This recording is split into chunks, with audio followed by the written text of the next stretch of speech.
So I'm in the process of writing my book, and one of my chapters is called Fresh Home, and that's basically the day I was released from prison. And I remember when I was in prison, a couple of weeks before I was released, the London riots were going on. Obviously, I'm in jail at that time, and I was saying to some of the guys on the wing, like, yeah, you know, if man was out, like, man would be doing this, man would be doing that, innit? Yeah.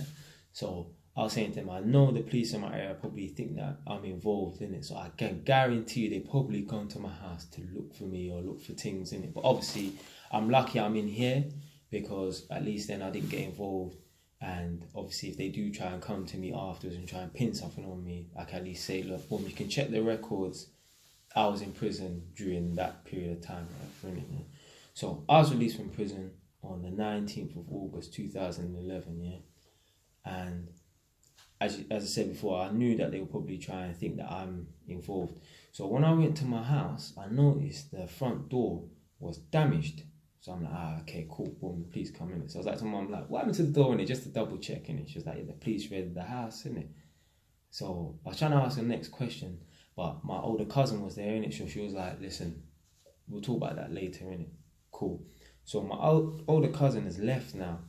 And I said to her, yeah, so when did the police come, right?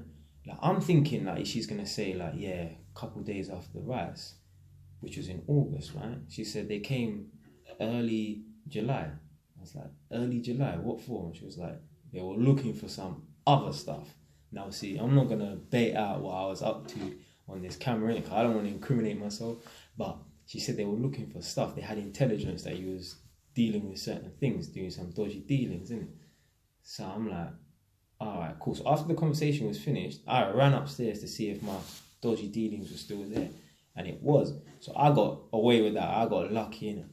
Now, basically, my mum was pregnant with my younger sister at this time. Yeah. So I was released on the 19th of August, and my sister was born like a week before that. Yeah.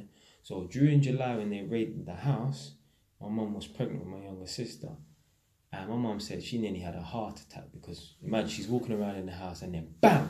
Door flies open, police are running through the house. And it just reminds me of basically the Tottenham riots and, you know, how it unfolded, like what caused the riots. And even way before that, there was famous riots in London called the Broadwater Farm riots. Right? I don't know specific details, but what I do know is a guy, he was a roadman and he used to get involved in things he wasn't supposed to. And the police went to his house and the police licked the door down. And I don't know if they knocked her down. I don't know if they attacked her. I don't know, right? But I know the mum passed away, apparently. And obviously that kicked off the riots, innit? So the police have gone to the guy's house to look for him or look for drugs, whatever, guns, whatever. And they've entered the house. I don't know if they've attacked the mum. I don't know if they've knocked her over. But apparently the mum has died. And that's what kicked off the Broadwater Farm riots. And the thing is, what pisses me off about that as well is a lot of black people will say, oh, the police are too reckless. The police going to people's houses and licking off doors and blah, blah, blah. But they don't realise, it's like, yo, the reason why the police went to the guy's house to look for him was because he was involved in things he wasn't supposed to be involved in, right? They didn't go to his house because he's going to church on Sunday or being an upstanding member of the community. He brought the police to his house because he was a bad person, right? He was getting involved in things he wasn't supposed to. So you got all these people rioting in Broadwater Farm and stuff like that. Now, the reason why the Broadwater Farm riots are so famous not for a good reason, but it's because I think a police officer got murdered, right? I don't know if it's true that they cut the police officer's head off, or they just hacked him to death, but I know a police officer died. Yeah.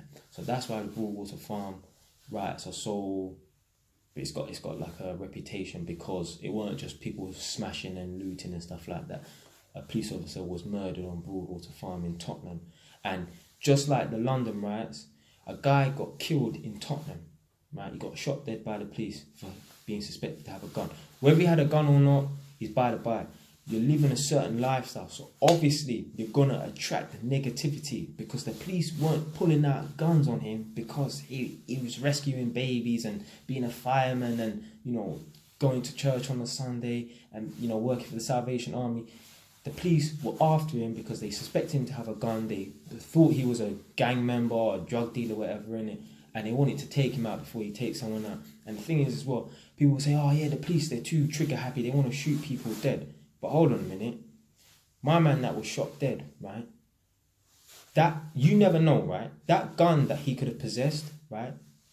That gun could have been the stray bullet in the future that killed your cousin, or killed so-and-so, or killed one of your friends, or whatever, innit? You know, people don't think that. People just think, and it's just an excuse for people to go on and riot and say, oh, you know, the police, they want to harass the black people and stuff. Yo, they're harassing certain people because they're up to no good.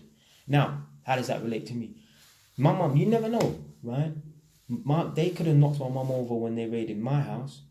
They could have attacked my mum when they raided my house. My mum could have had a miscarriage. All right, mum was like 8 months pregnant, but you never know. She could have had complications when she was giving birth, yeah, because of maybe some traumatic experience.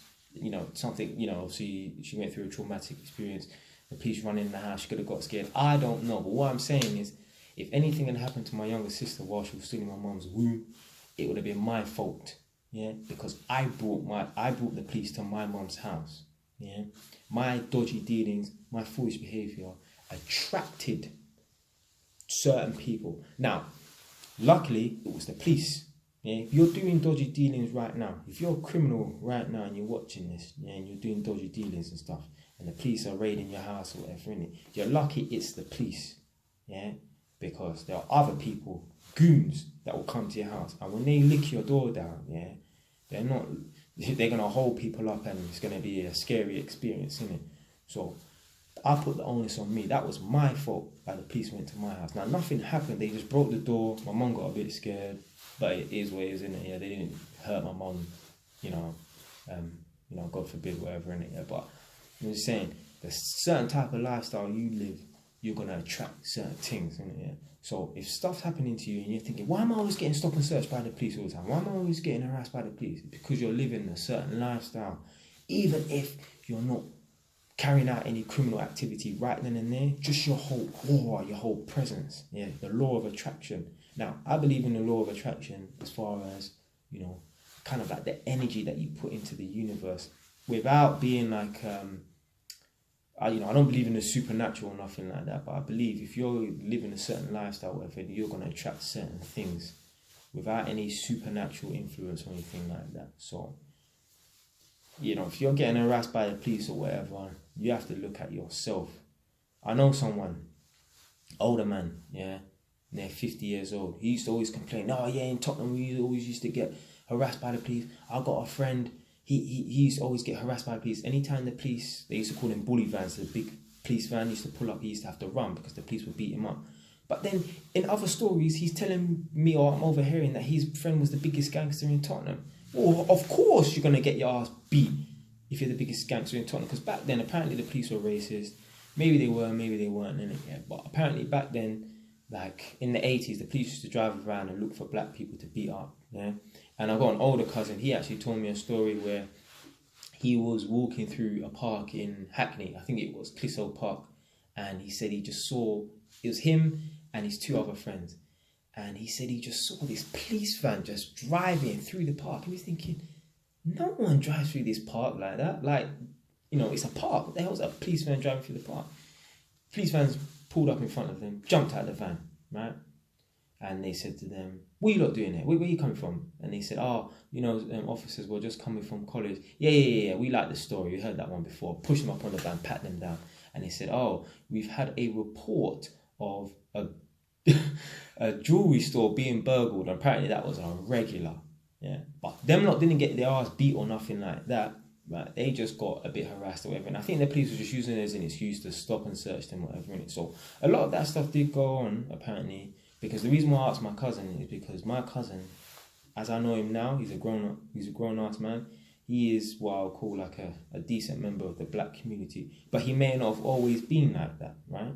I would regard myself as being a decent member of the black community, but I wasn't always like that. But he told me, you know, he's a decent member of the black community now, and he said he was never involved in any foolishness. So I wanted to get his perspective on that, because he's from the same generation as some of these other black people that complain about the police harassing them or whatever. And he said, yeah, it did happen. Yeah, I don't know. I think one time he may have said he did get beaten by the police in in a police station. I'm not too sure. I don't want to say he said that, but it did happen. But I believe it's the energy that these people used to carry, because I guarantee all the people that are being beaten up by the police and stuff like that, 99.9% of them are involved in things that they're not supposed to. In America, all these black guys that get shot dead by the police and they're innocent. Yeah, they might be innocent because they've been shot dead by the police and they have nothing to do with the police. But you check their criminal history, they're probably some of the biggest gangsters in Compton. Yeah, so people always want to push the blame on the police. Oh, the police are doing this, police are doing that. Yo, you're attracting the trouble because you are trouble. Yeah? Stay wise.